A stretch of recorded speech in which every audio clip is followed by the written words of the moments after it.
Bonsoir amis internautes, bonsoir chers abonnés de l'Ergue TV. Aujourd'hui, nous recevons dans votre émission Grand Entretien Oumar Diagne. Il est donc le président de la commission environnementale et cadre de vie des frais de Ouakam, par ailleurs président SOS Littoral. Aujourd'hui, Ouakam est confronté à un problème d'espace dans le cadre de vie. Alors, il y a des terres vacantes, c'est-à-dire les terrains laissés ici par les militaires français. Alors, aujourd'hui, quel est votre avis par rapport à ces terres qui sont restées vacantes dans votre localité? Bon, le foncier là de la base fait à peu près 30 hectares. Ouakam voudrait 10 hectares sur ce foncier. Comme ça, au moins, le village va s'agrandir. Pourquoi? Parce que Ouakam, Ngor et Yoff, c'est des villages côtiers. Vous savez que la presqu'île du Cap-Vert n'a pas un foncier extensible. Bon, nous ne sommes pas comme le Fouta ou bien les terres de Bandafassi ou voilà. Donc, nous sommes des villages cernés par la mer et que nous avons une démographie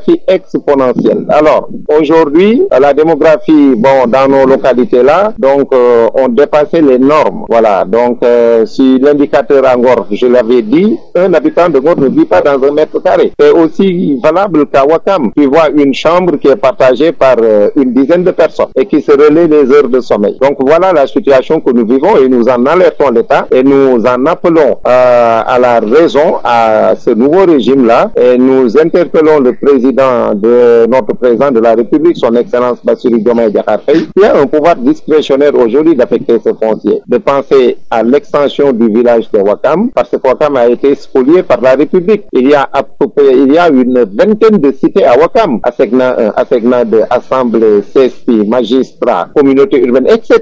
Aujourd'hui, Bakiou Faye et Cheikh Amar même ont bénéficié du foncier de Ouakam. Donc, il faut les camps militaires, je ne t'en parle pas. L'aéroport, une spoliation de 864 hectares quand même. Hein? Et c'était des terres réquisitionnées. Ce sont nos pères qui avaient donné ces terres pour un fait hautement humanitaire, pour fait de guerre pendant la Deuxième Guerre mondiale. Donc aujourd'hui, vraiment, l'État du Sénégal doit penser à Ouakam, à la population ouakamoise pour réparer ces injustices-là. Voilà mbokk yi ci wolof ñu ngi ànd ak Oumar Diagne moom mooy président cadre de vie waaye tamit lépp lu jëm si wàllum alom gi ci Ouakam waaye tamit nekk président SOS Littoral yàgg xeex suufal Ouakam. Tey jii Sénégal xam nga ne militaire tubaab yi nekkoon si Ouakam ñoom ñëpp dem nañu mu nekk suuf soo xamante ni jamono ji kenn nekkatu fa. Yéen ngeen yàgg am jafe-jafe suuf rawatina yéen ñu nekk si wàllum géej gi tey lan mooy seen xalaat si suuf soo si nga xamante ni jamono ji ñu ngi rumandaat kan moo ko war a jëfandikoo? waaw non amul pro est-ce que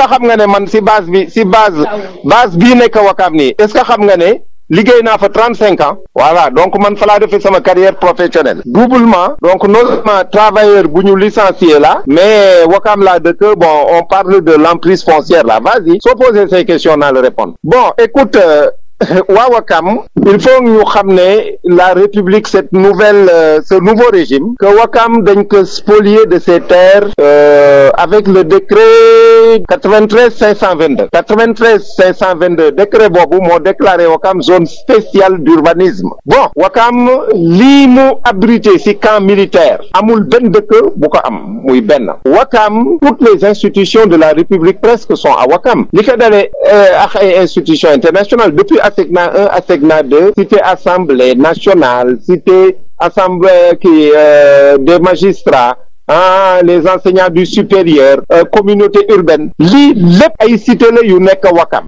17 cités bon tey ay mbakk yu feex Cheikh Amar sax daggal nañ leen mais Ouakam ñun lii lañ confronté pas ma yàgg ko wax mais suñ dëkk yi c'est des villages côtiers ñun amuñu un foncier extensible ñun duñu ndand foyu Fongolé mi fële wala Bandafassi wala Fouta ñun géej moo ñu tànca de part et d'autre la presqu'île du Cap-Vert n'a pas de foncier extensible alors qu'est-ce que ça veut dire que démographie bi yokku na mais suñu dëkk yaa ngi tax ay doomu aadama yoo xamante ne xajatuñu fi da ngay gis benn nekk juróomi nit bokk ko di ko relayante wax nañ ko ci plaidoyer foncier aéroport bi donc tey jii voilà un peu le diagnostic bu ñu nekkoon ci émission ma gën a dugg sur les dossiers en profondeur mais comme c'est un interview par téléphone foncier base bi waa Ouakam dañ bëgg le président Diomaye Diakhar Faye parce que moom rek moo am tey le pouvoir discrétionnaire d'affecter ce foncier ñun nag Ouakam vraiment foncier bi dem na à peu près 30 hectares Ouakam dañ ko ci war a jox 10 hectares yoo xamante ne dañ fay yokk suñu dëkk avec une cité extrêmement moderne. su ma toogoon ak yow ubbi sama ordinateur dinaa la wan benn projet Atlantis. ce projet là c'est comme les villes de Dubaï am na ñu ko defar ba jox ma ko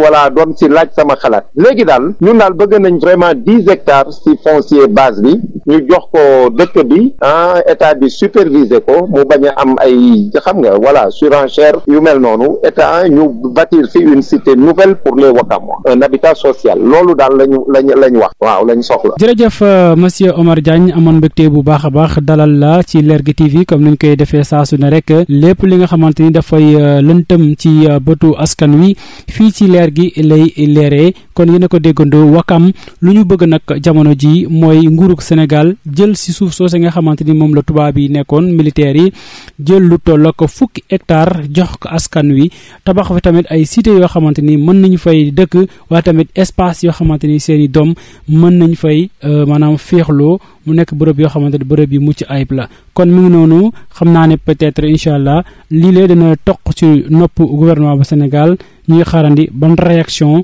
la mbir mi di am ci côté gouvernement bu Sénégal kon jërë ngeen jëf mbokk yi di leen ñaan ngeen wéy di abonné ba lépp loo xamante ni xibaar la ak leeral ci jamono ji ñu mën leen ko digtal ngeen mën si jot.